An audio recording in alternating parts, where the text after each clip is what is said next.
Oh no, some scary clown squirted water all over my comics. Never fear, son! In Colorado, there is one place to go for all your comic needs. Colorado Coins, Cards, and Comics. Oh boy, thanks Coins, Cards, Comics, man. Oh no, there's a lady hanging off that building. Can you save her?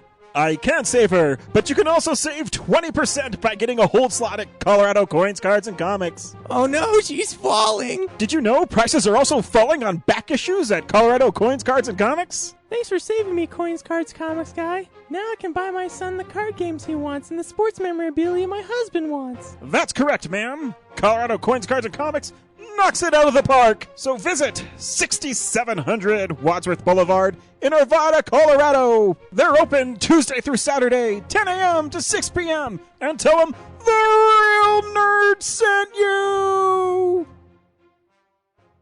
Does this sound familiar? You're interested in purchasing that new action figure but aren't sure if it's worth it? Well, come check out PlasticExplosion.com, where you can go to find all the latest and greatest action figure previews and reviews. Every week they'll be bringing you reviews and picks from your favorite collections, such as DC Universe, Masters of the Universe Classics, Marvel Universe, Star Wars, Transformers, and many more. Come check us out at PlasticExplosion.com. That's PlasticExplosion.com.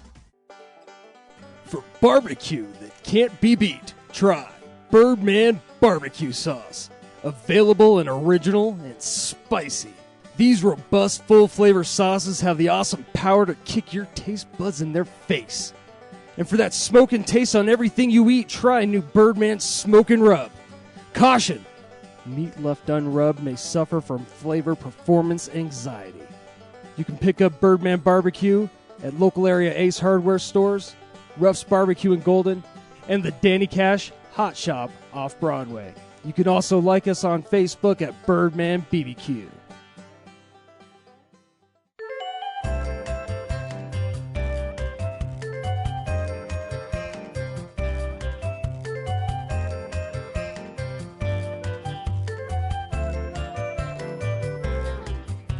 Welcome to the podcast. To my right is...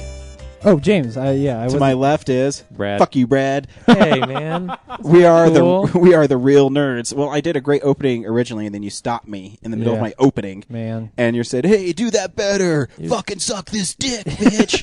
And I was like, "Whoa, verbatim dude." what I said. Really, that was a pretty good impression. Yeah. It was pretty shameful. And I was like, "Dude, why do you want me to suck your dick?" Fine, I'll stop being a I was producer. like, "Why do you want me to suck your dick?" And then I just sat here and stared at you, and I was just He weird was to watch. fascinated. It was weird. And then he looked me directly in the eyes, and I looked back, and then it was like there's this weird energy, and then I kind of lost track of the blowjob, and then you made me keep on doing it because since you lost track, you kind of lost interest in what you were focusing on. So it made me have to work harder to get you to.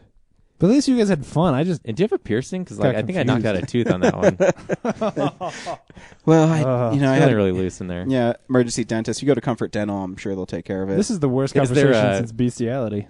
A broken blowjob tooth dental insurance out there that I can get covered in? There is. If you have full coverage.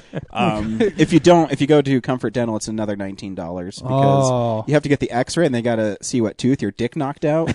And when they do that, they go ahead and cap it depending on how big the mushroom indentation in your mouth is, and it goes from there.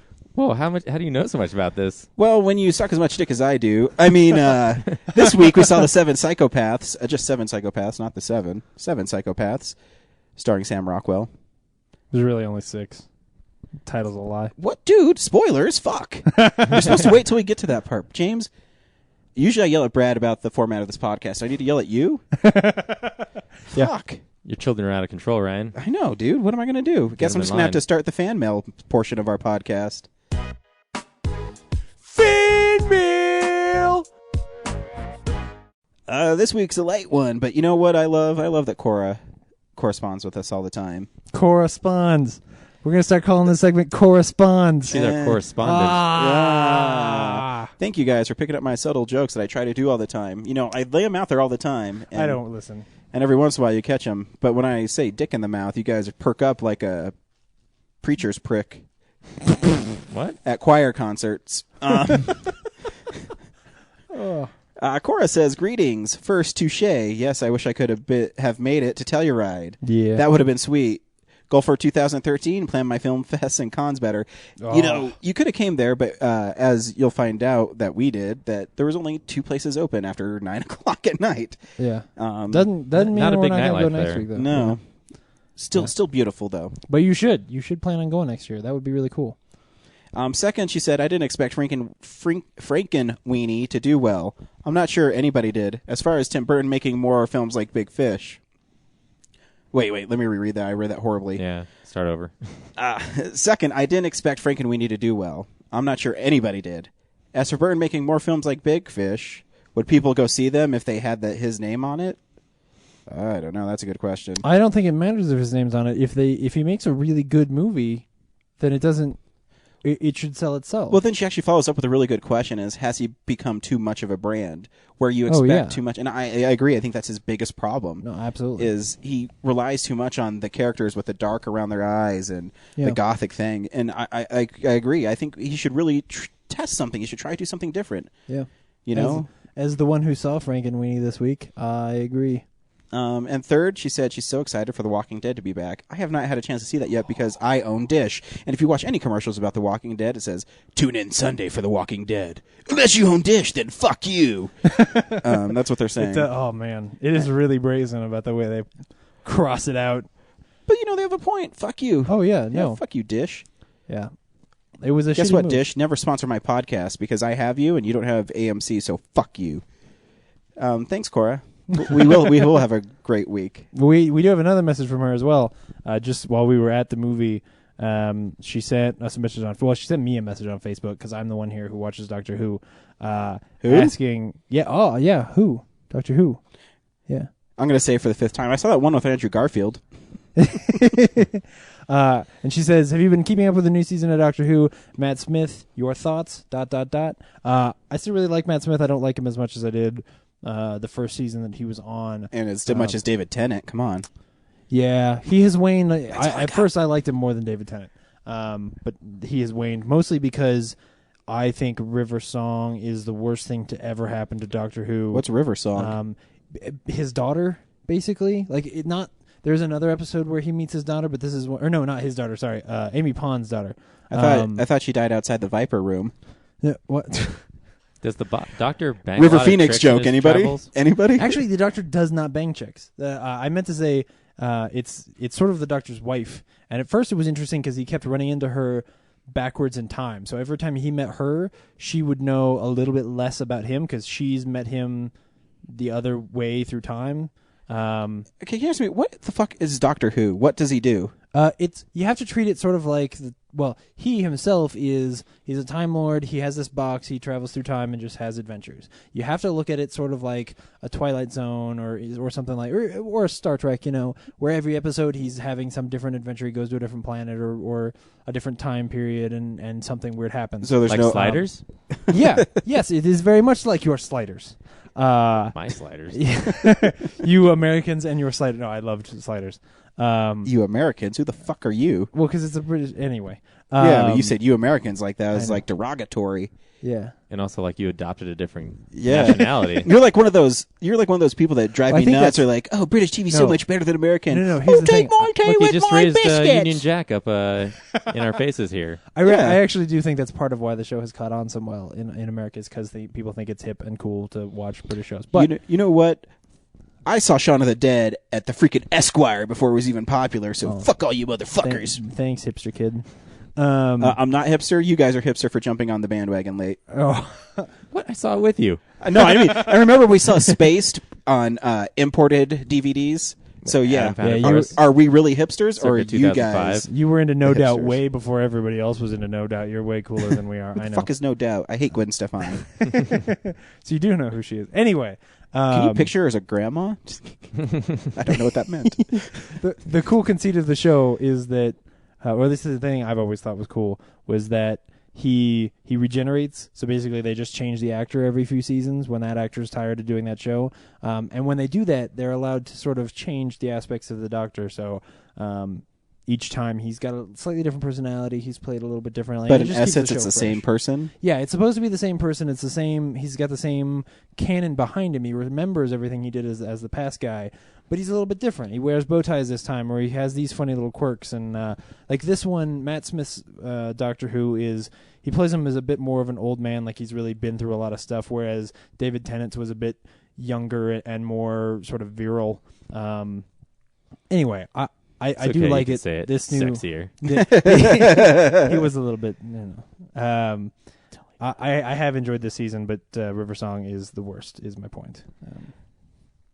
Anyway, I'm really disappointed no one laughed at my River Phoenix death joke, and that's really because River Phoenix isn't. We can't make it's too soon, man. Really? He's been dead for like No. Vote. No. literally. Abraham Lincoln jokes just became funny. Yeah. I know. It's like saying I need to go to the theater tonight, like I need a hole in the back of the head. I mean, my it's God, that's the funniest joke. Dude, horror shootings, not cool. God damn Not it. cool, man. Oh. I was Anyway, referencing Lincoln to the Ford Theater, Yeah. No. I know. April 15th, 1865. Is there any other mail? No, there's not. No tweets? No calls? tweets, nothing. No. Thanks, Right in. everybody. I was really hoping that Yui Bowl would call me this week, but he got really busy at his job and he didn't have time to call. What is he filming? I Oh don't no, know. you mean his job at KFC? Yes. Oh, okay. Sorry, I thought you meant when he was making movies. Yeah.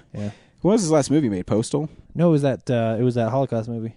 He made a Holocaust movie? He made a serious hardcore Holocaust movie where like he shot Jews in a oven. That sounds bad. No, I mean like he filmed Jews in an oven. Like he did that. Like just What? to be edgy. No, he did. Why do you have to make it so hard when you say Jews? You're like, the Jews in the oven. Oh no, because I couldn't think of the word oven. So I was So you overemphasized spreading out the Jew words. part? Yeah, I overemphasized the Jew part. I made it sound really, really anti-Semitic. That's not what I meant. Wow. I'm sorry. He's the German. And you know Let's what? pick on him. You know what? If we want to make it in Hollywood, we better start kissing some Jew ass, or we're never going to make it. Oh God, why did I laugh at that? Now I'm going to Because it's hell. funny. Oh, Weinsteins. Anyways, I would totally kiss their asses. that's it for news this week. That's all I got. Well, mail. Not news. No, not news. Speaking of... Hey, box office number time. This is the box office stats. We have derailed. No. The number one movie again was Taken 2. I'm really surprised by that. I would have thought the word of mouth would have been poison. No, dude, it's still Liam Neeson kicking ass. I mean, I know. even though, but see, no matter what the critics say, if you go on IMDb, it still doesn't have that bad of a rating. Honestly, I'm going to say this, and it's maybe because I don't actually trust American moviegoers. I thought Here Comes the Boom. I honestly thought like This guy, first he says That he came lumps out us. last week? Yeah, no, it did. First he lumps us in because we don't watch Doctor Who, and then he says, and I don't really trust American moviegoers. I'm sorry, but I watched the trailer Podcast for has Here gone to Comes. his head. I watched the trailer for Here Comes the Boom, and it came in at 5th with $11 million, and I thought, yep, that'll be the next Paul Blart Mall Cop. And Yeah. the movie we saw, Argo, was $19 million. at number 2. But as watching, I always go to Box Office Mojo every day, and I was looking, and it's been number one all week long, so it's has some good legs to it, which it should. It's a good Sinister movie. too. I would have thought Sinister would have. I actually surprised Sinister taken was two, third. taken two out of the number one spot. But Taken's really hung on to it. Yeah. DVD and Blu-ray release time. DVD releases and Blu-rays. Heyo.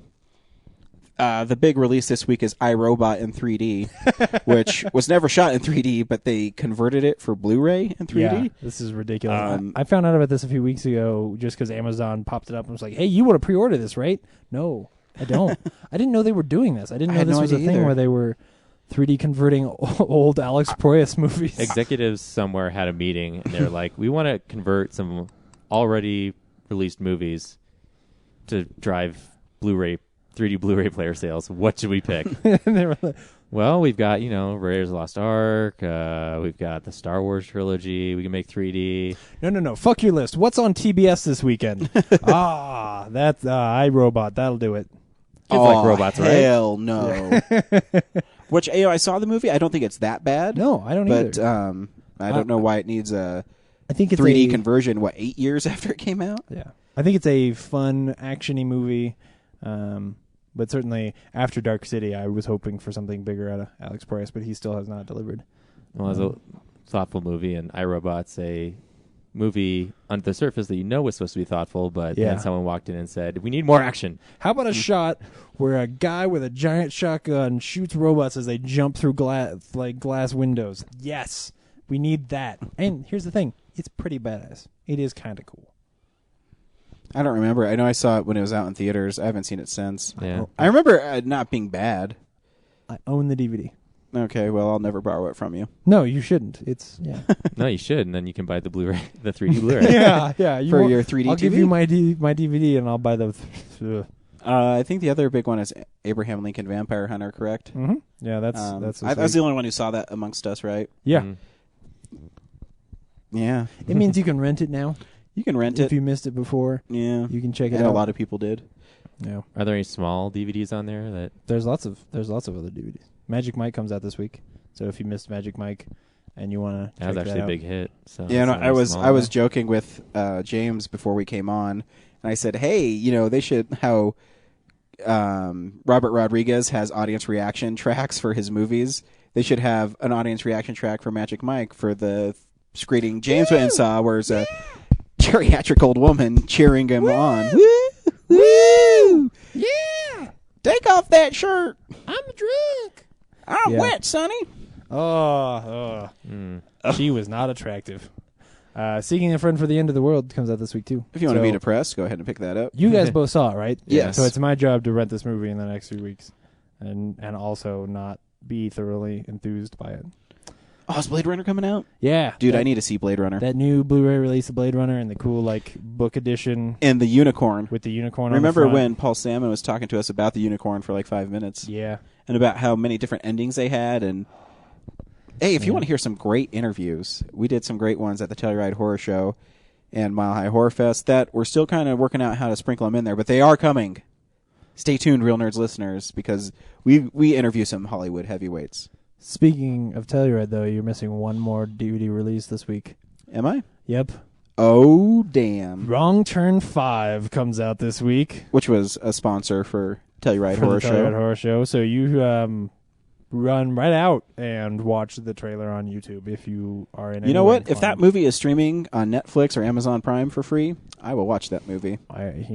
Also, something for the fans, if you write in and request a Wrong Turn 5 mini poster, Real Nerds will send one out to you. Oh, yeah. We Free will. of charge. Yeah. Of course, we're going to fold it up and put it in an envelope because we don't want to pay for the poster shipping. But and there's a good chance we might just scribble all over it, too. Yeah, there's a couple good ones. But you can have Drop it. pictures of dicks on them. Yeah. Insert dick here, and it'll be right in the chick's mouth. Actually, the folded look could be awesome because slasher movies typically have folded poster. Oh, yeah, that would be yeah, pretty yeah, sweet. that would be pretty badass. Like worn and stuff. Man, it's a good thing we thought of that. Yeah. Requests for Wrong Turn 5 Spontaneous posters. poster giveaway. Yeah. You know what's really funny about that is because people might not know this about us when we go to cons or when we're in movie theaters in the lobbies, they always have those mini posters. Yeah. So what we do is we take them and then we deface them and write funny stuff on them. And at Denver Comic Con, our Titanic ones were like a big hit because they were pretty funny and creative. Yeah.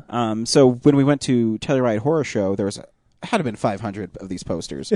Because Wrong Turn 5 was one of the sponsors of Telluride Horror Show.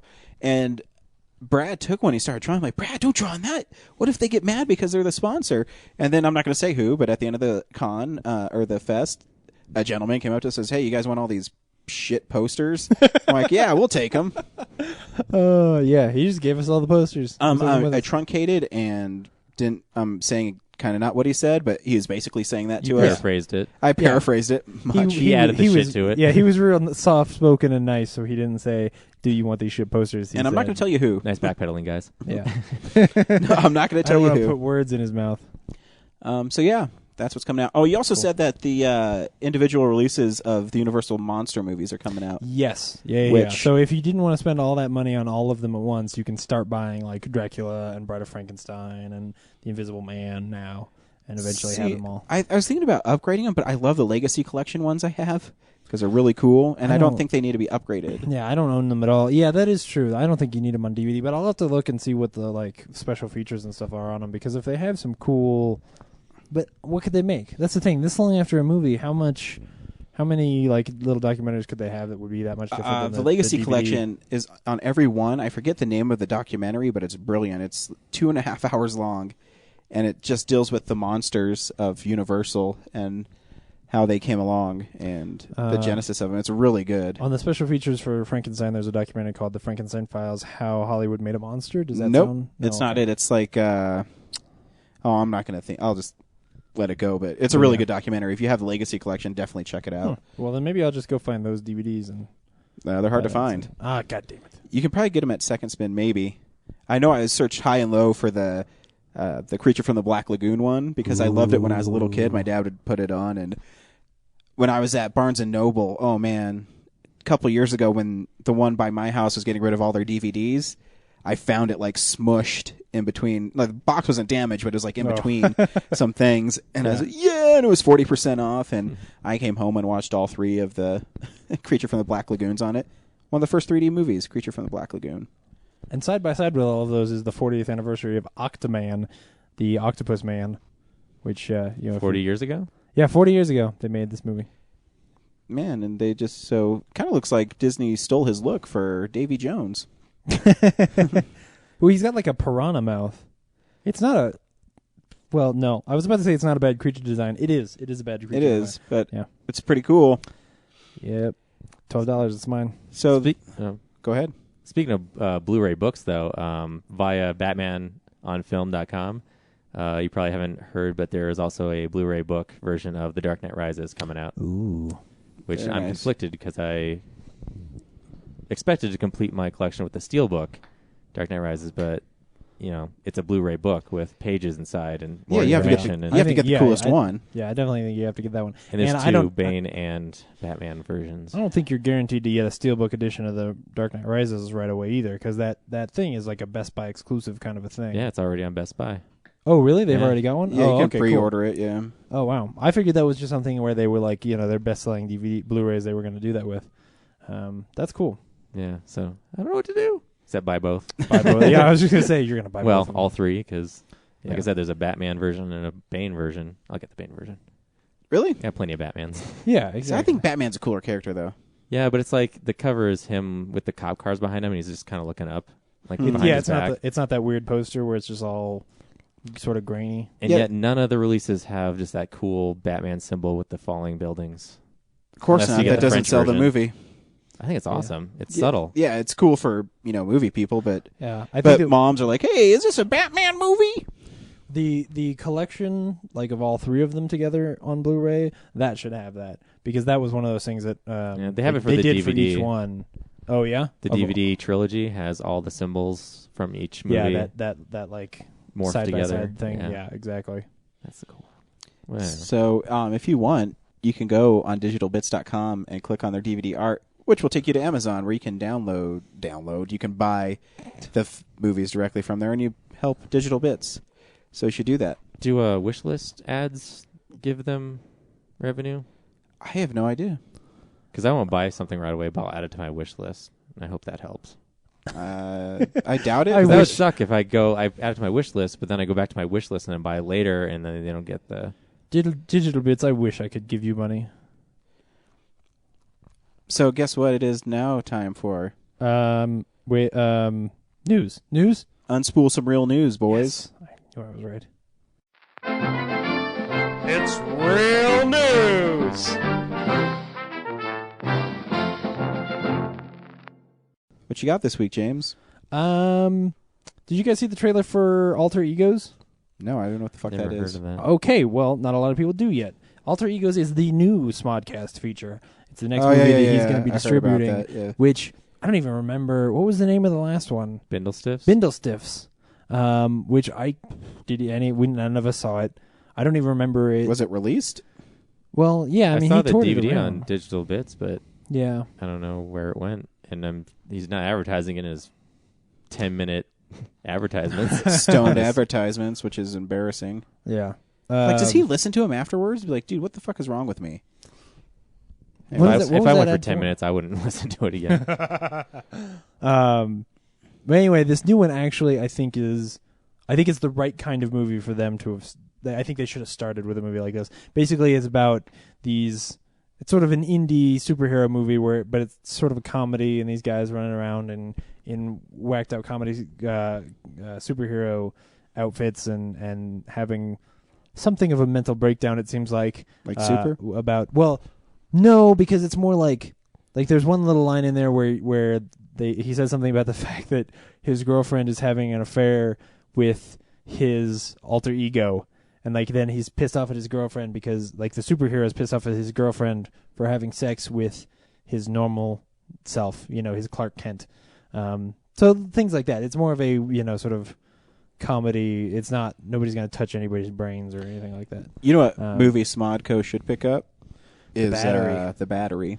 Yeah. But they won't because they got accepted into a festival.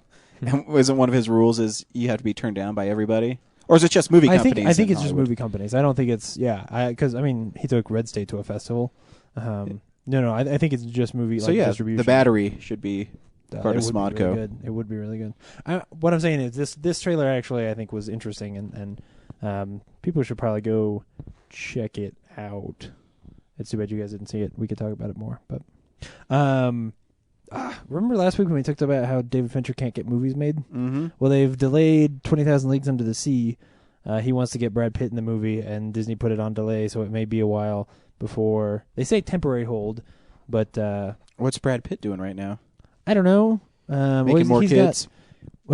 He's got Killing Him Softly about to come out. I don't know what his next project is, but hopefully this does not mean doom for 20,000 Leagues Under the Sea. Not that I was that excited.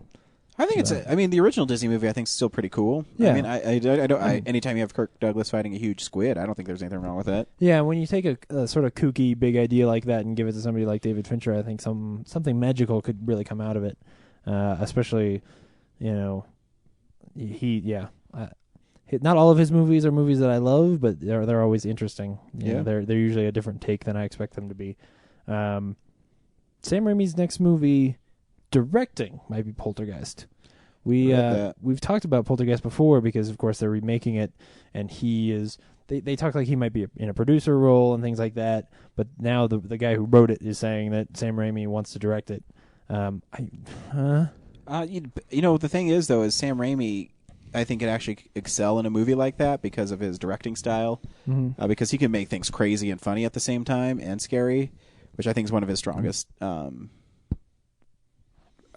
Strengths as a director, strongest strength, whatever. It's one of his talents, yeah. Yeah, one of his talents. It's I don't know. It could work. I'll see anything Sam Raimi does. So I mean, you're talking to the wrong person about it. No, I know. I just mean when was the last time that I think of Sam Raimi as one of the bigger named directors, a guy who can, when he wants to make something, he's a he big can name get director. it done. Dude, have you seen the Spider-Man trilogy? Yeah, but I mean, he's not on a Spielberg, Christopher Nolan level, but he is in there where when he wants to do something, he can get it done. Like Oz. I mean, he spearheaded Oz and got that done. Yeah. So I think it would be weird for him to take on a remake. He's not a Len Wiseman. Len Wiseman is in that place where he should be doing a remake every now and then to make some money. Especially a movie that is, by some reports, pretty much directed by Steven Spielberg. Like it's a weird thing to touch. I don't know. Yeah, and I mean, how old's Craig T. Nelson now? I mean, Wait, Spielberg directed Poltergeist? No. He did not. He is not credited. He produced it. Yes, but there are accounts that he was on set enough, and that he was like, he was you, so Toby sort of Hooper. in control that he. Some of that movie is accredited to him. Not all of it, but they say that there are definitely a lot of his fingerprints on the directorial style of that movie. It's one of those weird stories that I've heard quite a few times. Maybe it wouldn't surprise me that much because if you've seen Super 8, the behind the scenes, he kind of comes in and starts directing. Oh yeah, but I mean, he didn't overtake Super 8. But I'm just saying that. Well, but he was only on Super 8 for a day. Yeah. So if he were at Poltergeist a lot, which is like I said, that's what I've heard. People sort of treat Poltergeist like it was co-directed by Steven Spielberg. I've heard that story for 10 years at least. Mhm. So I believe it because the internet is full of truths. No, it's just not the internet. I've read and seen like behind the scenes stuff about it. Oh, yeah. About how the production was in trouble and he came and helped it. Yep. Ooh. It's getting dark in here. Nice. Getting sexy. Nice. The very last thing is that HBO is developing basically Band of Brothers 3. You know, they did Band of Brothers and then the Pacific, and now they want to do one. You know, the Pacific was not as well loved, but still It's good. respected. Yeah. And now they want to do one that is specifically about sort of the aerial combat section of the war, Sweet. which, yeah, I think sounds really badass. Anytime that HBO takes on a thing like this where they're not making a new series, they're doing one of their miniseries, I'm always pretty excited about them because I think it's one of the things HBO does best. And that's news. Except you skipped over that Shailene Woodley was cast as Mary Jane in the new Spider-Man 2 and 3. Yeah. And I read a report that the reason she has a minor role in the second one, and then the third one is going to be the death of Gwen Stacy. Yeah. So I'm hoping that the second one will have not a scientist as a villain, but I don't know, Like an Electro. Dude, Shocker. No, not the Shocker. I would love the Shocker. Mysterio. They should Nolanize it and make the Shocker what we... He's just a rapist. Yeah. He's a horrible... horrible rapist. And his A theme real song world, is from Steel Panther. Yeah. But no, I think that's cool. A lot of people are up, the trolls on the internet saying she's not pretty enough and stuff, but they're idiots. Yeah, but they're dumb. Because I think she's pretty. Yeah. And she's a good actress. Go Yeah, watch that's The most important Descendants. thing. Yeah. Yeah. So I can't wait for when I'm like 40 and I get to see the death of Gwen Stacy on screen finally. Do you think that in these movies they're going to do You Just Hit the Jackpot? Oh, you know, man. Where she shows up in the door? That'd be cool. Because they never did in the originals, obviously. No. Yeah. You know, they kind of did. She should say it At the end of Spider-Man 2. Oh, does she? She Yeah. said, oh. That's fucked up, dude. Can't believe you just went there. Where? No. 10-second delay. I was thinking about the thing, so I didn't hear what you said. Now I know. Oh, yeah, that's He's all bad. sad and wearing black, and then the camera turns and she's standing in the doorway and she's like, "You just hit the jackpot, Tiger." What? So yeah, that's cool, and that they've already. Obviously they signed her for part 2 and 3. Yeah. So they must have a lot of faith in. Well, I mean the last one still made $750 million worldwide. So Pretty good. So yeah. And I think it probably has enough goodwill around it that despite what those douchebags in line for The Dark Knight said, I think people will generally be excited to see the next one. Oh yeah, I think so too. I mean, besides a horrible tag scene at the end.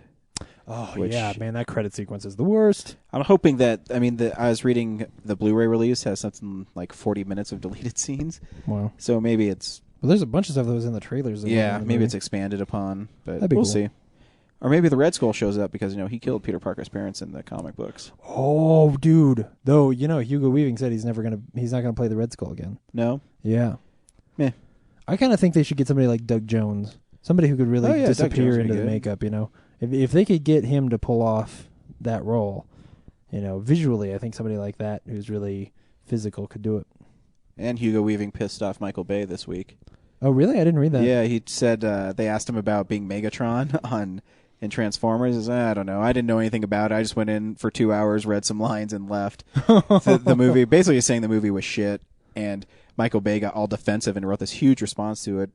And it was taken off his website because I guess it was a little... you could read it on, They thought he was... on Superhero Hype. Huh. But yeah. They must have thought he was blowing things out of proportion, which it sounds like. Michael Bay. Yeah, if Hugo Weaving said that about about that movie, I'd be like, yeah, that's probably true. You know. And here's the thing: if Michael Bay cared more, if Michael Bay really thought like, oh, Hugo Weaving really phoned this in, he would have listened to the audio and gone back and been like, hey, come back into the studio and do this right the first time. But obviously, he did well enough that it didn't matter. Yeah. So. Or he's too worried about robot balls to brush notice. it off. It's not like anybody called you a Nazi. Oh wait, no, Megan Fox did call you a Nazi. Yeah. I think Brad wants us to move along. Yeah. Do you got any news, Brad? Let's talk more about hearsay between people we'll never meet. No, it's not hearsay. You can read about it. I am totally going to meet Michael Bay and his tiger. It still could be out of context, Yeah. Out of context, he wrote it. A bunch of internet guys are just like, hey, look what I found, and Well, I could say that Wally Pfister called the Avengers appalling. Oh yeah, what a douchebag. again, overheard. No. He said it. He said it in an interview. He was in an interview, and he was like, "I saw the Avengers, and I thought it was appalling." Did you listen to the interview from start to finish, or you No, just, I read the whole section where he talked about it. that someone else framed? No, they framed it because they said, "Hey, here's what Wally Fisk said." They took out the juiciest part and told you about it. Yeah, here's the thing.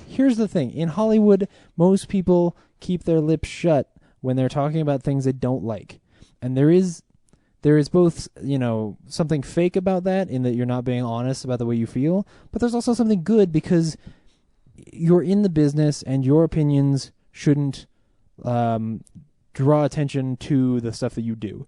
And I think it's shitty for one cinematographer to go out there and say, "Hey, I thought that Joss Whedon put the camera in shitty places because he wanted to show off his set." Well, you know what? I think that there are shots in Inception that are put in places where he wants to show off the set because they built a cool set and it looks awesome and it makes for a good-looking movie. Like, why are you even talking about this? So yeah, I think that they can pull a section of dialogue out of an interview and say like, "Hey, this is what this guy said," when he probably should have kept his mouth shut. It's not hearsay; it's what a guy said. I'm just saying it's not that interesting because, yeah, I think It's because it's your favorite guy. If it was someone else, yeah. I'm just kidding. But Same but name, the yeah. joke's on him because he said that they're doing it to show off their $500,000 sets. When That's not even true. what the shot he's talking about is at the NASA building. Yeah, So, and they put the camera there because they were like, "Holy shit, we get to film in this place." so Yeah. if you listen to the commentary by Joss Whedon on the Avengers, he would know that. The truth is, their sets are not that expensive because they got to do some really cool stuff. So maybe that guy should know more about what he's talking about. And I also think if you look at Box Office Mojo, I think the Avengers production budget is cheaper than The Dark Knight Rises. I guarantee you that it is. And how is that possible, guys? Robert Downey Jr.'s in it. Do you know how handsome he And is? every other star in any movie ever. Remember that one part where he's saying that guy's playing Galaga and he's all, dreamy and shit? Yeah, I do remember that. sorry, I'm just thinking about how talking about Hollywood people bad-mouthing other people sounds like you guys are talking in a sewing circle or getting your perms done. I know I was having fun with the And then Robert Wally Downey Pfister Jr. said that, yeah. You Shylocks are like a sewing circle when you get together. Whoa, what? What? Dude, Shylock. Pulp Fiction. Oh, Oh. thought James was going off the racist rails. No. Hey, it's comic book corner time. Do-do-do-do, do-do-do-do-do. I don't even Is know that what is was. that The Price is Right? I guess that was like a horrible rendition of a horrible song. What's up, nerds? It's the Comics Corner. So I'm going to tell you guys a great story you should pick up. And the basis of the story is when I was younger, I used to watch the Spider-Man cartoon from the 90s. And remember the Green Goblin always had dual identities, and Peter Parker went to his house one time, and the Green Goblin was kind of, Norman Osborn was kind of egging him on, and Parker says, "Hey, how does he know that I'm Spider-Man?" And then he creates the fire to distract everybody, and Spider-Man swings out of the house.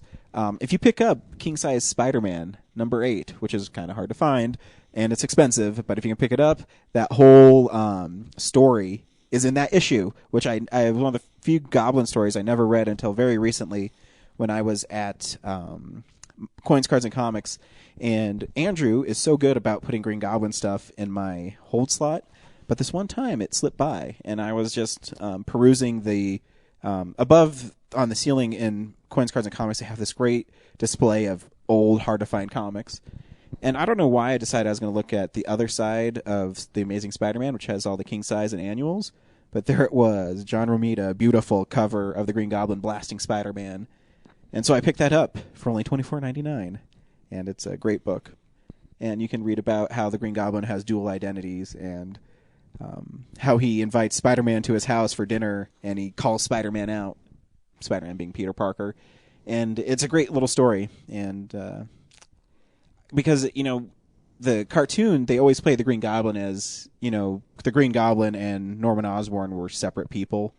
And every story I read, I never really got that from it. But when I went back and read that King Size Spider-Man, I said, oh, this is where they pulled it from. And they pulled, direct scenes from the comic book into the cartoon. That's so funny. I didn't even know they did that with that cartoon. Yeah, I didn't either. Wow. I mean, that has to be one of the most faithful adaptations of a comic book on that cartoon. Does he ever punch anybody in the comic He though? does. Because He- because that he- wouldn't have been in the show. He hits the Green Goblin so hard, the Green Goblin forgets who he is. I don't remember that at all. Wow. Yeah, that's pretty good. But if you read Spider-Man Blue, they kind of go back, and the Green Oh. Goblin never forgot that That's what that was the in Green reference Goblin. to. Oh, okay. Yeah, yeah. It's yeah, that yeah. one, and also Amazing Spider-Man 40, where Spider-Man hits the Green Goblin so hard that the Norman Osborn says, "Oh, what am I doing wearing these clothes?" And so the Spider-Man burns the Green Goblin's costume. And so he's always battling this. And what makes Spider-Man Blue, and I'll pump both of these out. You can pick up the trade paperback for Spider-Man Blue anywhere, and if you haven't, definitely pick up Spider-Man I think Blue. we've done it before. But in Spider-Man Blue, the Green Goblin basically hires all these villains to get at Spider-Man because he wants Spider-Man to believe that he's not a threat anymore. And it's really good. That should be like Spider-Man's other power is Amnesia Punch, where would he be just awesome. he just chooses. He's like, we got to retcon this shit, and then he Amnesia punches you and you Punch! forget who you are. Yeah, it's almost as obnoxious as the Venom touch that Miles Morales has now, where he's just like, this fight's over, and then he touches you on the ankle and you pass out. Yep. Yeah, my least favorite thing about the new Ultimate Spider-Man. Yeah, me is too. That, And also, my least favorite thing about the new Ultimate Spider-Man is how slow it moves. Like, I understand they're trying to establish the character, yeah, but I mean, it's 16 issues in. Come on, let yeah, him and fight they a still have not supervillain. fight Scorpion. Yeah. But- You know what's funny is I was looking up because I was just looking for directions to get to Coins, Cards, and Comics, which is obviously a fantastic store that you should go and buy comics at.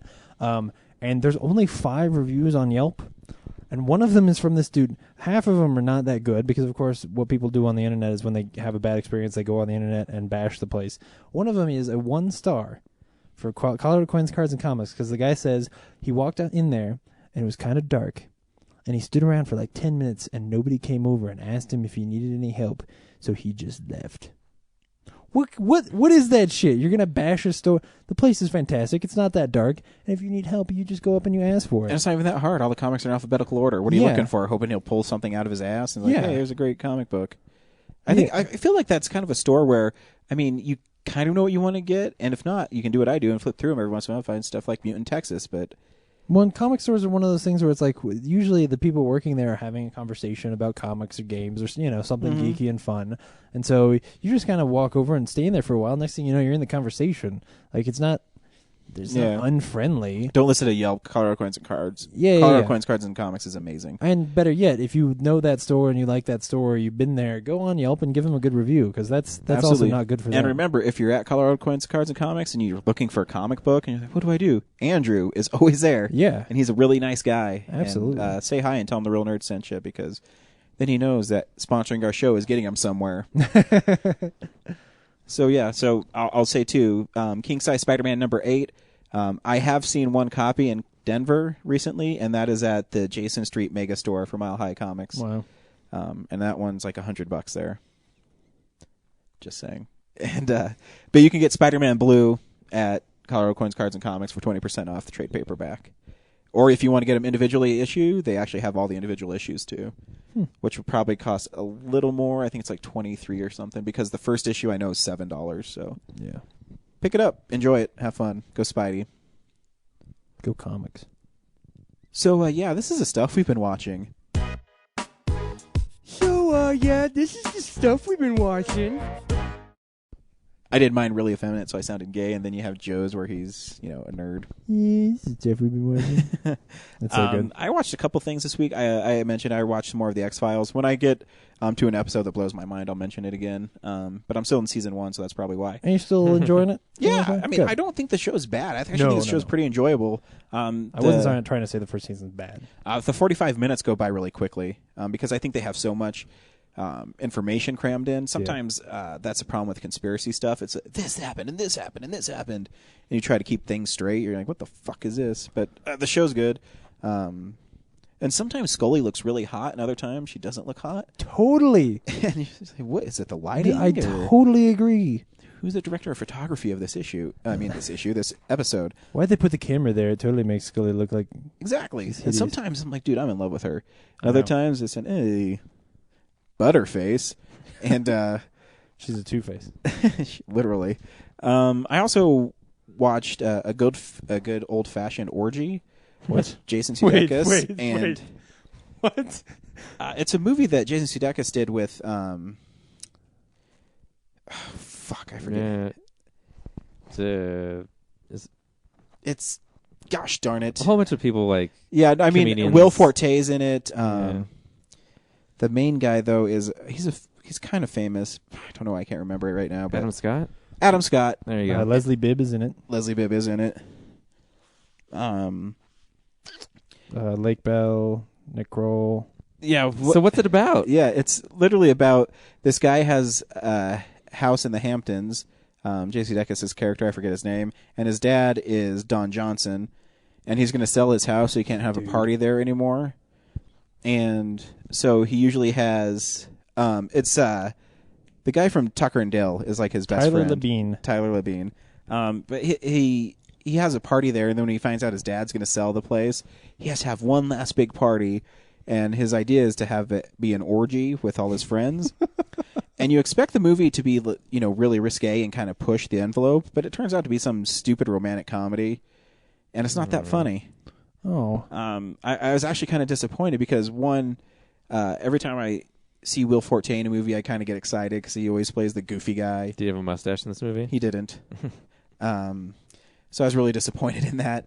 Because he didn't have a mustache, or he didn't stick, asparagus or celery up his ass, and Martin Starr. How old-fashioned was the orgy?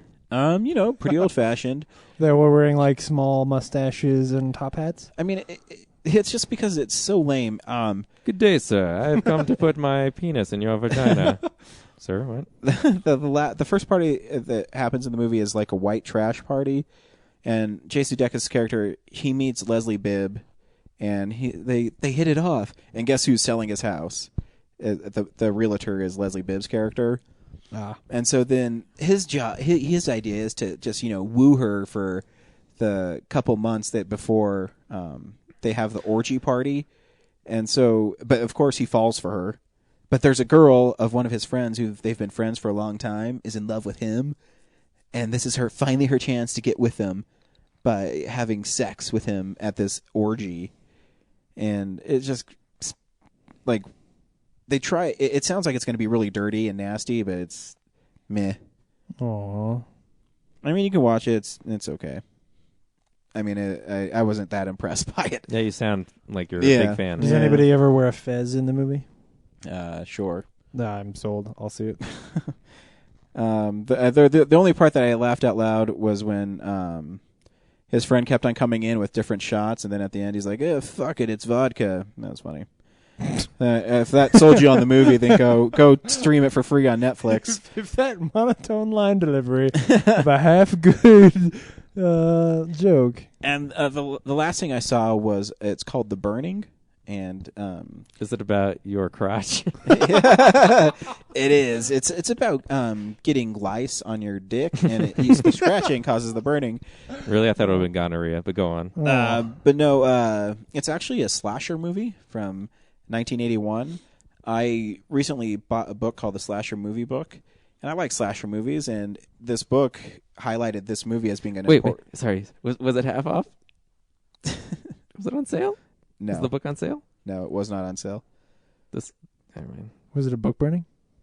Quit ruining my jokes. You guys are ruining your own jokes. I know. I don't know what Brad's joke was. Prices are slashed half off. The slasher book. Keep up with me, James. Come That's on. bad. So anyways, the story revolves around these kids who play a prank on this janitor at their summer camp named Cropsy. I watched that documentary because it's a New York legend. Yeah.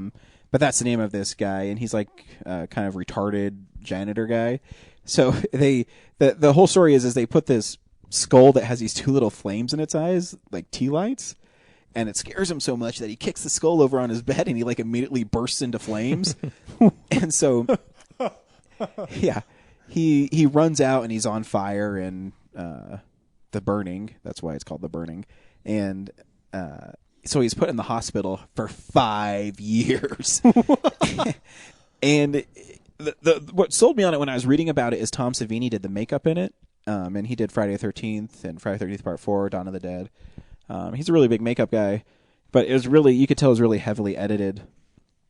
And the soundtrack is one of the worst soundtracks I've heard in a movie, let alone a 1980s low-budget slasher movie. It's a lot of Alanis Morissette. Oh, no, it would be. Yeah. So there's a lot of synth. Oh, yeah. Like, they would have parts when they first meet the janitor guy, or whatever he was. Cropsey. Cropsey, when he was burnt alive. You know, the burning. And all of a sudden his hand comes out. It's like, it's like horrible. And so he goes to seek revenge on these kids. And Jason Alexander is one of the kids from Seinfeld. Oh, wow. And Fisher Stevens is one of the kids. From named Short Circuit and Super Mario Brothers in the movie. His name is Woodstock in it. Like, some of the kills are really cool. He gets out of the hospital and he picks up a hooker and murders her. I have no idea why. Because she was never set up before. He never said they didn't like hookers or anything. He just decided to kill her. And he uses these garden shears. And so it's literally just, I mean, the movie's not that good, but there was one really cool scene where he takes all the canoes because the kids are isolated because they took canoes on a trip to this island in the part of the woods or whatever. And so the kids, they build this makeshift raft, and 5 of them, including Fisher Stevens, decide to canoe back to where they're from. And there's a canoe like in the middle of the river, and they go up, and the bad guy's on it, and he pops up, and Fisher Stevens holds out his hands like, no, and he scissors off all his fingers, and then he murders like 6 of them at once. That's pretty cool. But then it's really stupid after that. And for it being like a classic slasher, I was kind of hoping to be in the vein of Friday the 13th, but I didn't have too many hopes because I never heard of it, and I like horror movies. Yeah. So yeah, I didn't watch anything good this week. X-Files was all right. Brad, what did you watch this week? I watched the rest of the 8th season of The Office, which Nice. I'd seen already. So Oh, the one from last year. yep, Oh, okay. still funny. And then I watched a movie called Butter. Does anyone Dude. Yeah. I love Jennifer Garner. I love Olivia Wilde. Yeah, she did a good job playing a bitch. And then Olivia Wilde, I think, steals the movie. Yeah. Not just because she's pretty, but she is hilarious in it. Is the movie good? Because I heard it wasn't that good. It's weird. Huh. It's a whole movie about butter carving sculptures. And I thought it would be like this intro into another story. Like, it's just kind of like the basis for it. But no, it pretty much is a movie about, Jennifer Garner plays this like uptight housewife. housewife with no, like, she lives vicariously through her husband, who is a great abstract, well, I guess not abstract, but butter carver. He's won the state competition many years in a row, and finally the state's like, hey, do you want to give someone else a chance? So they cut his funding and take him out of the running, and his wife can't deal with it, so she threatens to, she threatens to seek revenge, but then decides she's going to start learning how to carve butter herself, because now she can be another contestant, in the running, and so she can maintain her status in the community. And then meanwhile, there's this little African-American girl who is an orphan, and she's been shopped around different households and has become desensitized to expecting to find a family. This is the same movie? This is the same movie. Okay. So these parallel storylines are running, and then this little girl ends up at a field trip, and she gets to see the butter sculptures that the husband makes, and she gets inspired. She's kind of like a natural talent, and she starts out the movie with, feeling like she's not special and she has no talents. And then she decides to pursue this butter carving thing, and then she gets into a new family with, keep spacing the guy. He's from The Daily Show and Hot Tub Time Machine and Rob Corddry. God, I even missed it in the credits, but yeah, he's he and his wife, I think, is Alicia Silverstone. They adopt a little girl, and they're they're the first set of parents who are actually cool, I guess, because they cultivate her passion, even though they don't really understand it. Right. So she gets wind of this competition, so she enters it, And then Olivia Wilde is this prostitute she's Whoa. a stripper. Whoa.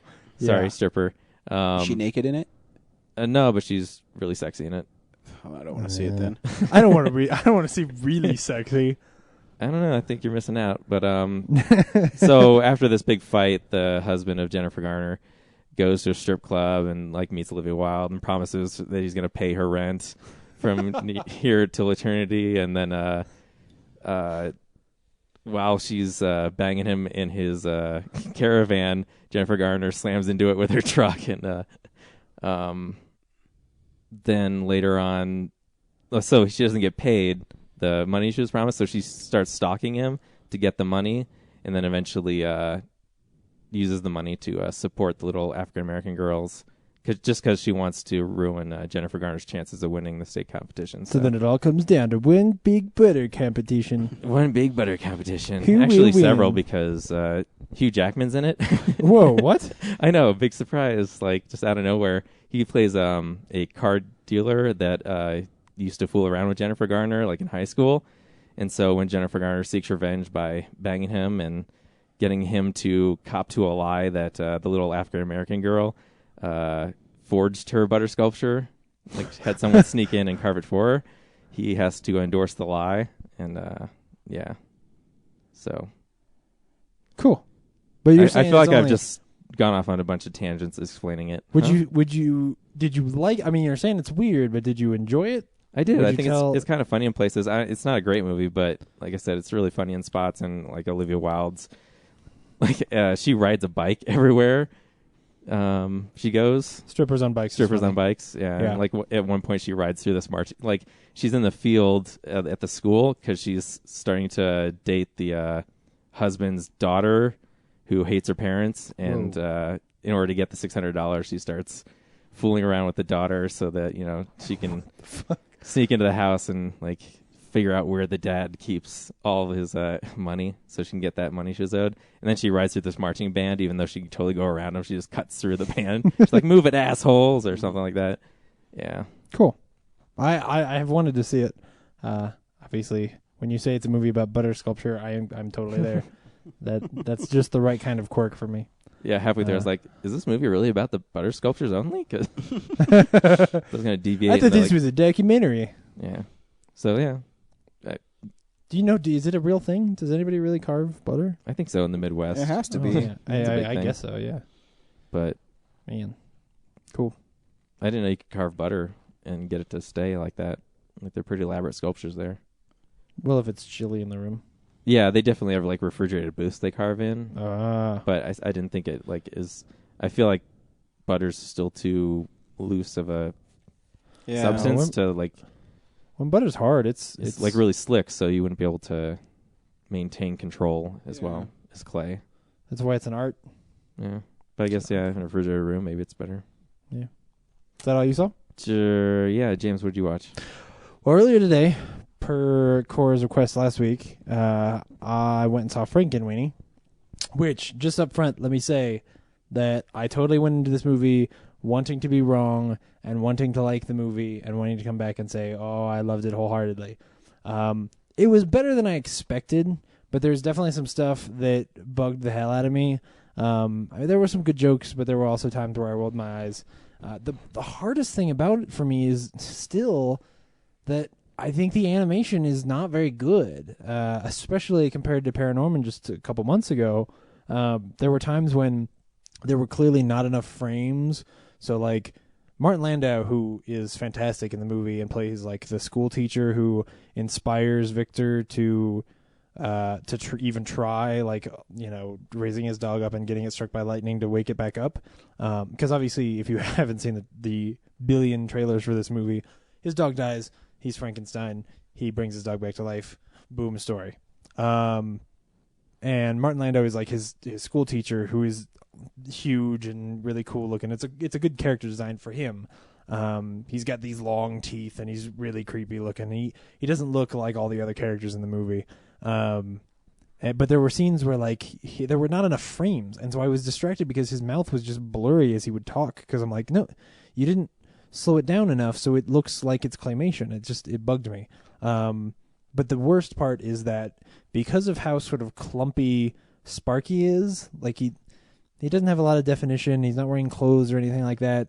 There are times where like the dog, he'll sit or something, and he just looks folded. It looks crummy. I could not get past, unlike Paranorman, where I'm watching it going like, this is CG. This is so beautifully done. And partially that's because like with a dog, you don't have the joints, you don't have clothes and things like that where you can really hide the seams and make it move naturally. But still, I just felt like, okay, this is their main character.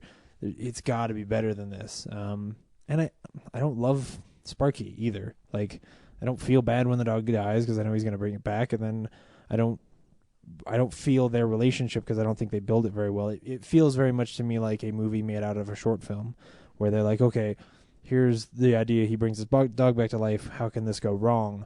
Because they kind of juggle conflicts. And at the end is I think the special part where all of these other monsters show up because basically word gets out that he did it. Edgar, who is very much the like, oh shoot, what's his name? How is this getting away from me now? Frankenstein's assistant, Igor. He's very much Igor.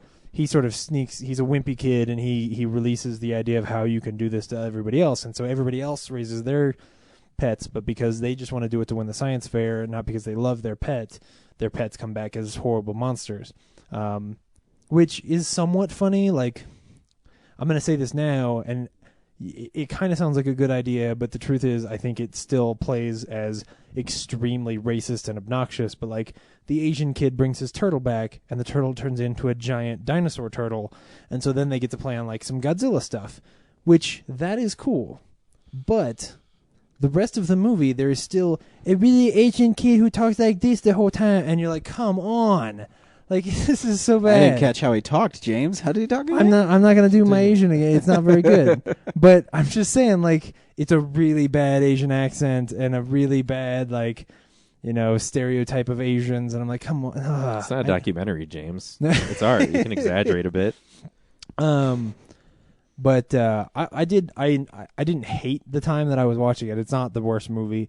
But it's still, I feel like if the story were something that they cared about more, because I really don't think that this was like the thing that he loves, and he's been waiting 25 years to remake Frankenweenie. I don't feel that way because I don't think it's the most heartwarming story, though it does start off pretty good because it starts off with Victor making his own little film, and he has his dog involved in it, and that part to me, I was like, oh, okay, cool. But then that doesn't really go anywhere. They don't return to the movie thread at all. And because of the style of Tim Burton and the dark eyes and all of that stuff, I think it takes away from the movie. I definitely don't think that animation-wise it looks as good as Corpse Bride, and I really liked Corpse Bride. So it's, I don't know. It was funny because the people right in front of me in line, the little girl, they were clearly there to see Frankenweenie, and when the little girl saw that it was a girl and her mom, when she saw that Hotel Transylvania was up there, she was like, oh, Hotel Transylvania's up. And then the two of them had like a little conversation and then decided to go see that instead. And I was like, okay, I think that's how that movie wins. It's just that it sells itself a whole lot better. I think probably the word among kids is also that, hey, you should just go see Hotel Transylvania. And as far as I'm concerned, you should just go see Paranorman because it was way better. So sorry, Cora, but I still stand by that Tim Burton needs to make a good movie for once. The Walking Dead came out this week, as we talked about. I did get a chance to see it, and we'll talk about it probably more next week, but as far as I'm concerned, it's the second best episode of the entire series. I am so excited about where the show is going now, and I think that anybody who was sort of lingering after season 2 or during season 2, this is what's going to bring you back. I hope. It's Always Sunny finally came back, and I love that show. That's good. And then you guys have been talking for a long time about The League, and I finally started watching that show. Nice. And I started watching it one night. I am now a season and a half in. That Nice. the first season's like 6 episodes. Yeah. It's still funny, though. Isn't it? Yeah, and it's weird because now, like with Always Sunny being back, I'm seeing the commercials for The League too, because it's what, 3rd or 4th season? 4th. Yeah, 4th season has just started. And I watch the commercials and I go, this is awful. I don't want to watch that. But I realize now, I think it's just that they select like the crudest, most base level jokes for the commercials to try and get people to watch it. But then the actually like funniest, most interesting parts of the show are the stuff that they ignore. And I think that's why I never watched it, was because I saw the trailers and thought like, what? That doesn't look funny at all. But it is. That man. And while I don't understand any of what's going on, because I've never been in fantasy football, I don't understand how it works. When they talk about fantasy football, it's like they're talking a different language, but still their banter between each other is pretty dang good. And then American Horror Story came back as I continued to try and watch everything new this season that comes out. And if you remember from last year, I watched American Horror Story and loved it at first, and then about 5 or 6 episodes in, just totally dropped off. I feel like they're real good at the short-term stories, but their long-term stories, they start to wane. But the nice thing is that the first season was encapsulated, and so the second season, which is called Asylum, does not actually call back to anything from that first season, or at least not a lot. I mean, it's separated enough that Jessica Lange is still in the show, but she plays a totally different character, which is fine with me because Jessica Lange was fantastic, and anytime she shows up and stuff, it's exciting. So this time it's about this haunted asylum where obviously they were bringing crazy people, and those crazy people did wacky horror thingies, and they kill people with their ghosts, and there's a wacky scientist who takes people's brains out. Whoa! I don't care. It's really, I love the atmosphere of the show. I love the way they direct it. I really hope that they can keep me going. I don't watch a lot of horror, but this to me is pretty dang good. Especially there is something that happens. I won't spoil it, but the flashback story to like the 50s, where they explain where Bloody Face, who is like the main horror person from the first episode, when they explain Bloody Face's origin, where they go with it is insane and not at all what I would have expected them to think up for the show. So I definitely think you guys should both check this one out. Yeah, more even than last season. Like I think there's something kind of cool going on here. So you should at least try to catch that first episode and see if you like it. Which you shouldn't do with Nashville, because I don't think it's very good. I won't talk too long about it because I've already seen too much stuff this week. But Connie Britton is really good, and if the show were just about Connie Britton's character, I would enjoy it. Gotta get off your Friday Night Lights high horse. Hayden Panettiere is not very good at being an actress. Her body's weird shaped. Whoa. Like she's smushed, but I don't know. She is really short, yeah.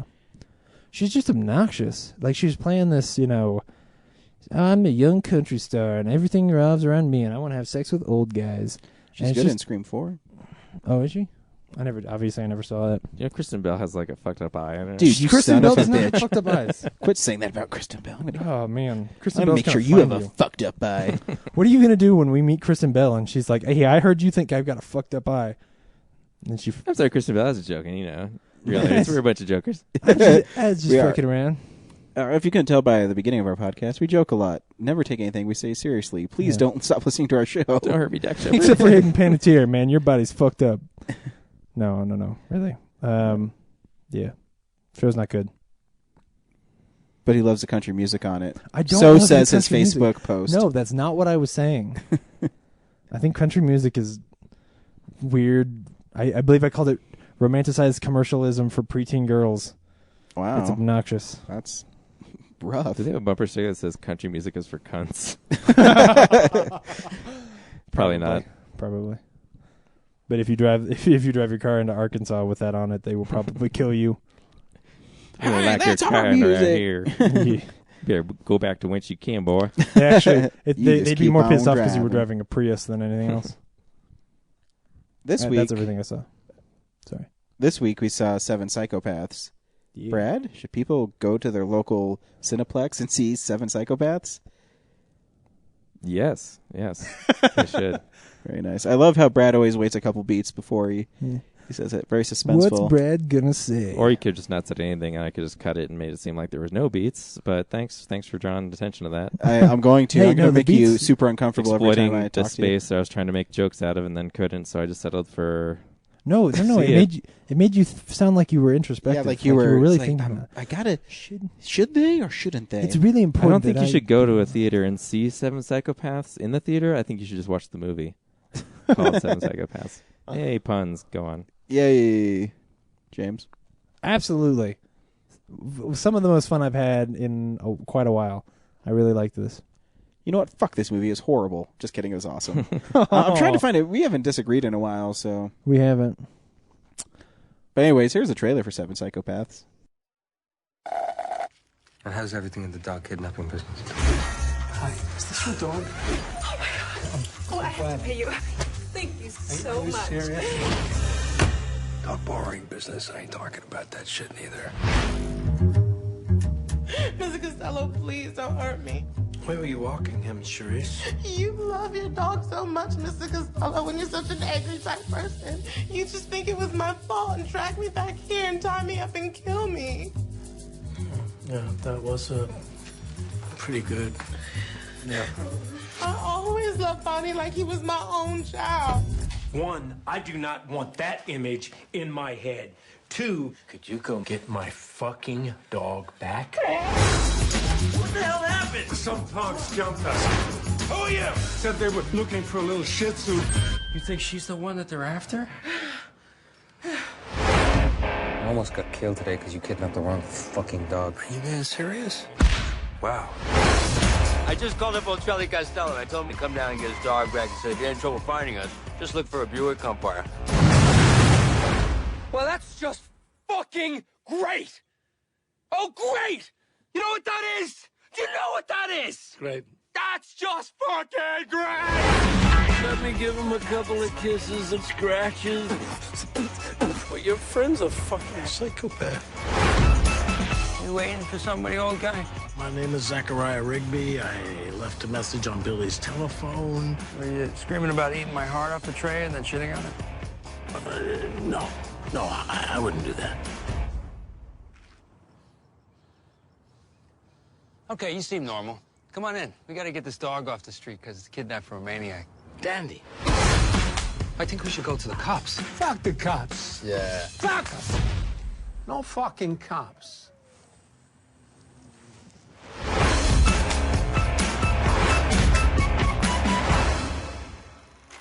Dude, this movie was awesome. Oh, that's amazing. I didn't know it was a movie inside of a movie. Yeah. I didn't either. They don't sell it that way at all. It's very meta.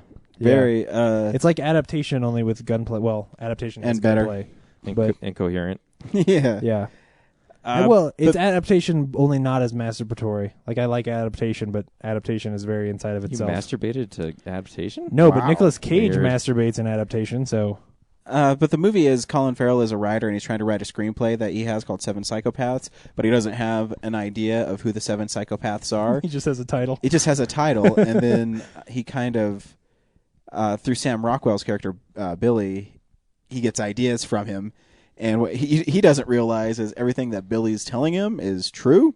Yeah. And so it kind of has, I mean, even the opening is so funny because it's these two guys arguing about, they're Italian mafia guys are arguing about this girl who the boss fell in love with, and she cheated on him or something, or just left him.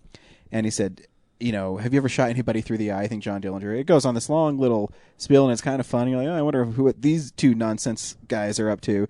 And then in the background, there's a red hooded guy walking slowly closer to you, and then he just wastes both of them. Yeah. And then you kind of get the kind of movie you're in for is where it's a dark comedy kind of. Oh yeah, definitely. But it's shot in a man. There's some things I can't explain. I mean, when it goes off, I wanted to see the movie with the Quaker. You know what I mean? Oh Where, yeah. Well, I mean, what you actually. It's almost like like in the first 20 minutes or so, I was like, is this going to be slightly an anthology or something? Where like it's an excuse for Martin McDonagh to have written these neat little short stories, and that Martin McDonagh is the writer-director. He also made In Bruges. Is it just an excuse for him to, he came up with these neat little stories and he wants to shove them into a movie and then put like an overarching story over it? But the truth is they all end up intertwining in really neat ways. Like, because that Quaker story, man, when you get to the ending and you're like, holy shit, that is such a cool story. Can you explain the ending to me? Because I don't think it had the impact that because on me that everyone else did. Well, the guy knew that the only way he could escape the Quaker is if he killed himself because he'd go to hell. But then the Quaker killed himself, so he would go to hell too. So he would have no escape. So the Quaker was going to chase him into, was literally chasing him into hell. Yeah, which is just creepy as fuck. Yes. Oh man. But then you meet Christopher Walken's character, who is really good in the movie. It's kind of like a part that he's really good at, where he just has. He's both funny, and then he has these serious, quiet moments. I mean, nobody thinks of him that way. Everybody thinks of him as like, Christopher Walken from Click. But the truth is, he's an amazing actor. Oh no, he's outstanding. And you know what? Sam Rockwell's in it, and I don't think I've ever seen a movie with Sam Rockwell where I don't like him in it. Oh yeah. I mean, even something where it could be Gentlemen Broncos, where you're like, what the fuck is this movie? He's still really funny in it. Yeah. You know what I mean? He really dominates the movie.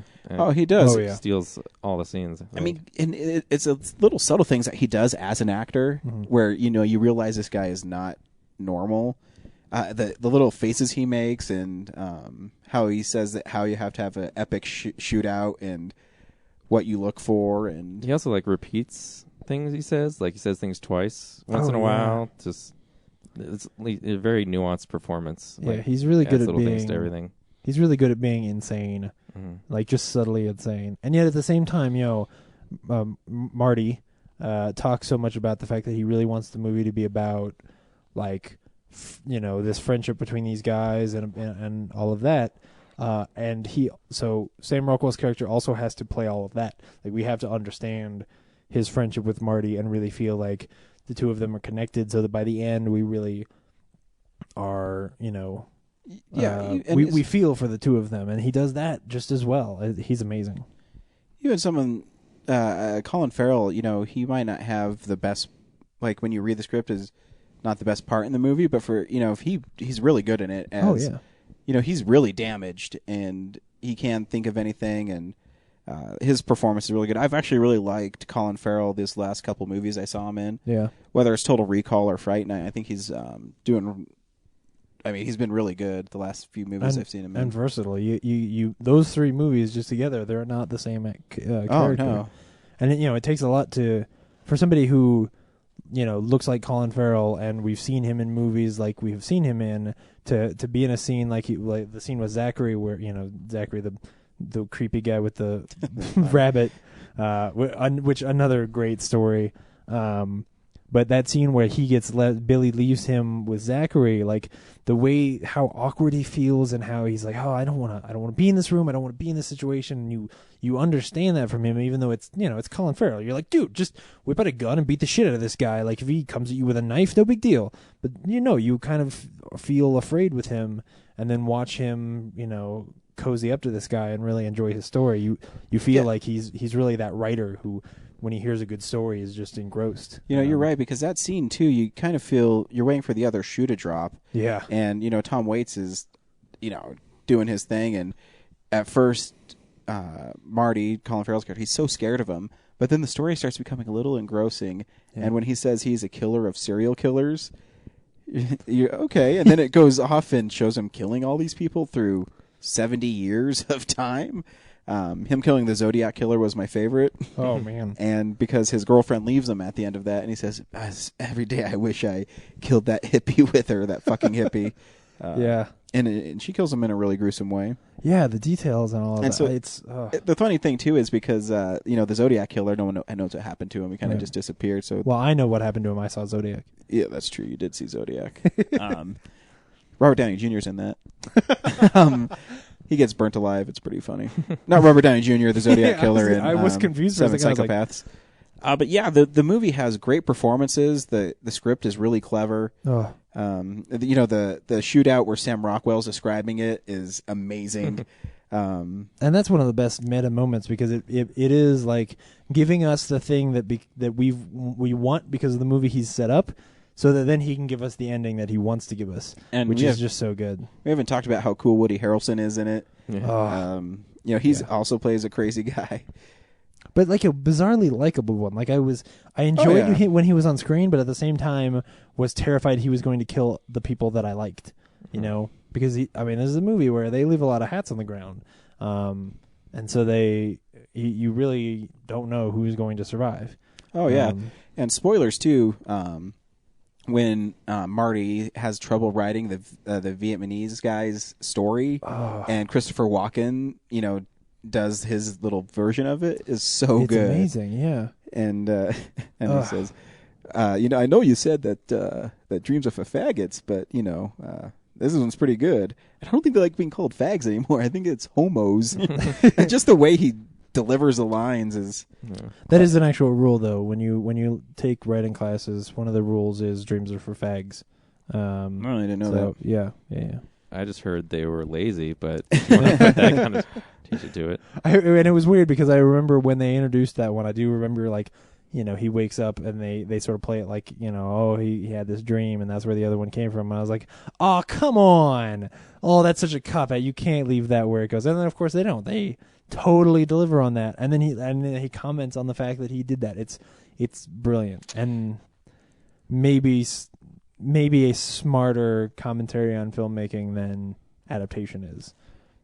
And even the scene where Christopher Walken sits across from Woody Harrelson, there's this great... I won't say what happened because it's a really big spoiler, but there's a great interplay between them too, where Woody Harrelson doesn't know who Christopher Walken's character is, and Christopher Walken is just that right amount of crazy in it.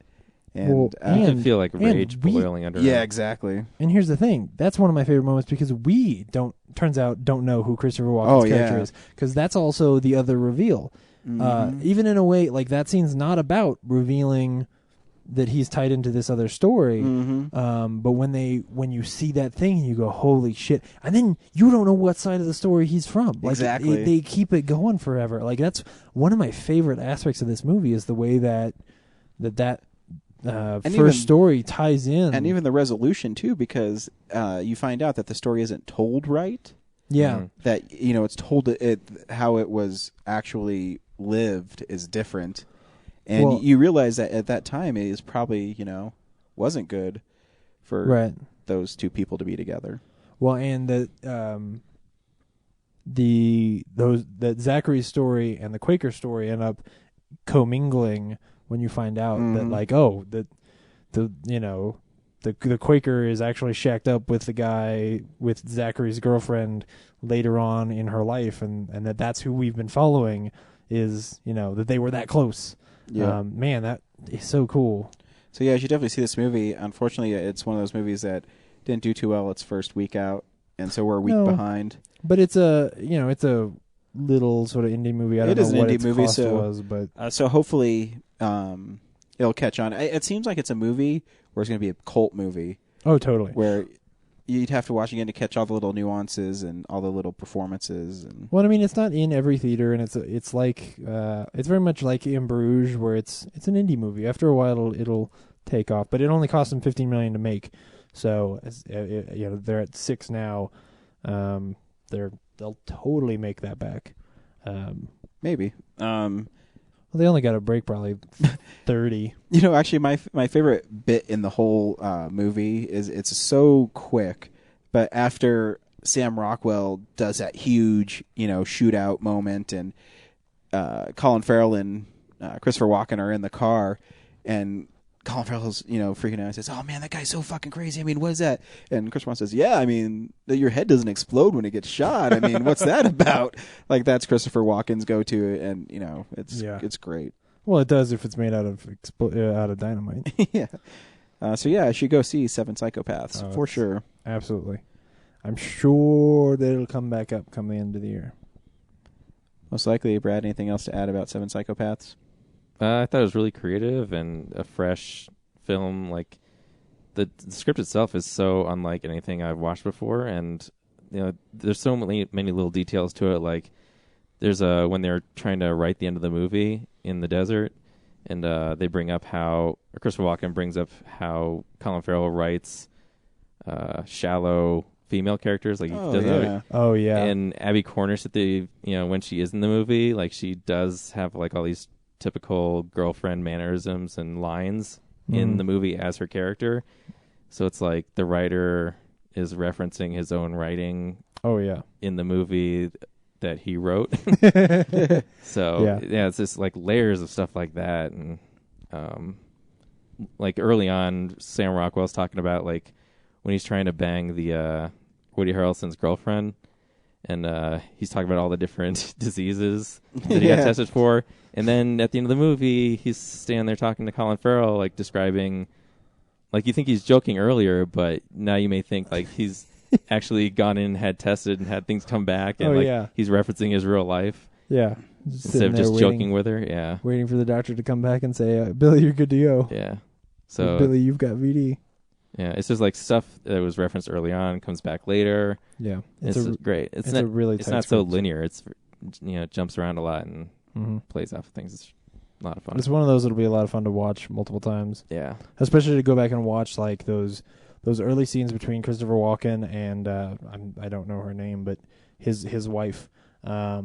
Those early scenes, now that you know who those two people are and what their actual background is, like because there are just a couple little lines where they just sort of hint at like, little bits of regret and things like that. And it would be really interesting to go back and see that scene again, and see exactly what she says there. Because there's even a part of the film when Tom Waits says, "Look, one thing you can do for me is put this request at the end of your credits when the movie gets made." And I was sitting there going like, this would be awesome if I'm watching the credits all the way through and I never see that disclaimer show in the movie, then like that'll be like a missed opportunity. And then I start watching the credits and like waiting for it to scroll up, and then there's a whole scene about it. Yeah. I was like, fantastic. Yeah, so don't be that jerk who runs immediately out of the movie. Stick around. Which I saw some people do. I saw some people like get up and then they still left. Like, well, it must not be important. Credits have already started. Which is it's a really important scene. Yeah, yeah. Cool. Have you guys seen In Bruges? No. Yeah? Yeah? You should check it out. It's good. I will. Now that I've seen this one. The ending's really weird. You can email us, realnerds@gmail.com. You can tweet us, real_nerds. You can like us on Facebook, Real Nerds Podcast. You can download our podcast on iTunes, and you can listen to it streaming on our website, realnerdspodcast.com. You can call us, 720-6nerds5. We're really waiting for some phone calls from some famous people, so if you know any, make sure you call us. Next week, we're seeing Cloud Atlas, I believe. Yep, all 3 hours of it. Oh, my gosh. We should try to see it earlier in the day. Oh, I hope it's good. We'll see it on Saturday at noon. Yeah. So yeah, thanks for listening. Until next time, we'll be at the movie theaters. I hope we see you there. Bye. Bye.